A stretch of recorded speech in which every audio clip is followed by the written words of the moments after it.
Quran, we'll find that 3%, you just take all the verses in the Quran that are of a legal nature, and then count all the verses of the Quran, take the quotient, and you'll find out that about 3% of them are commands and prohibitions, divine commands and prohibitions.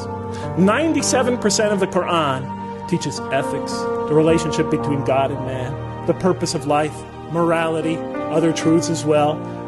The history of nations in the past teaches us how to be self-critical, how to use reason and faith, the extreme importance of using reason and faith, teaches many, many major themes.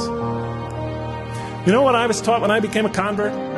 Rules, rules, rules. If I hadn't studied this religion myself and entered this religion and all I received were rules, rules, rules, I would have left it the next day. Thank God I read the Quran first.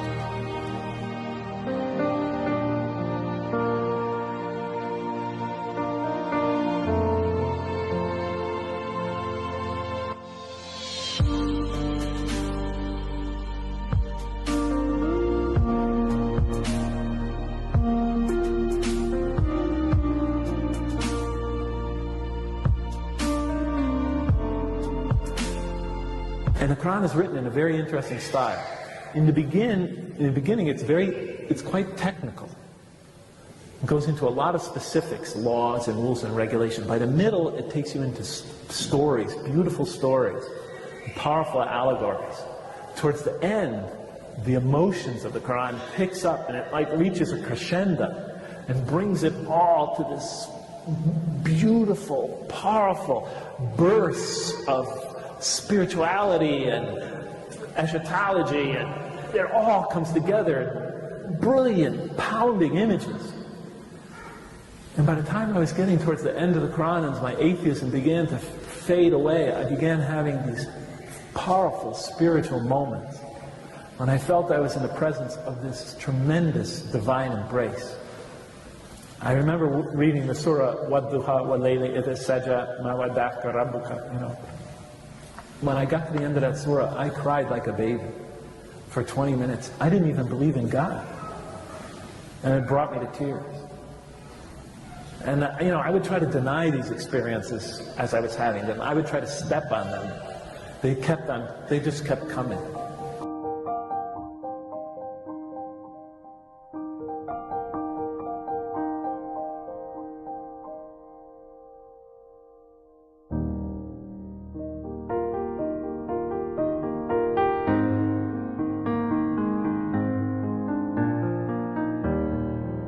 And I look at the first surah, I turn to the first surah, and I'm just reading it out of academic curiosity.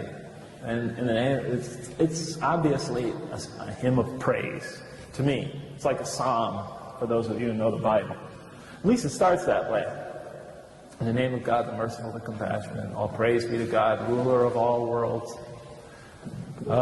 master of the king or master of the day of judgment. Actually, the day of requital, the day of recompense, the day when accounts are settled. To you alone, and then it goes on from there. And I'm reading it, and I'm thinking, oh, a hymn of praise, a psalm. And I get to the end of it, and then as I get to the end of it, I realize, oh, the last few lines made a subtle transition into a prayer for guidance. Show us the straight path, the path of those whom you have favored, not those who have gone astray, or upon whom is violence or wrath. And I thought, what a clever author.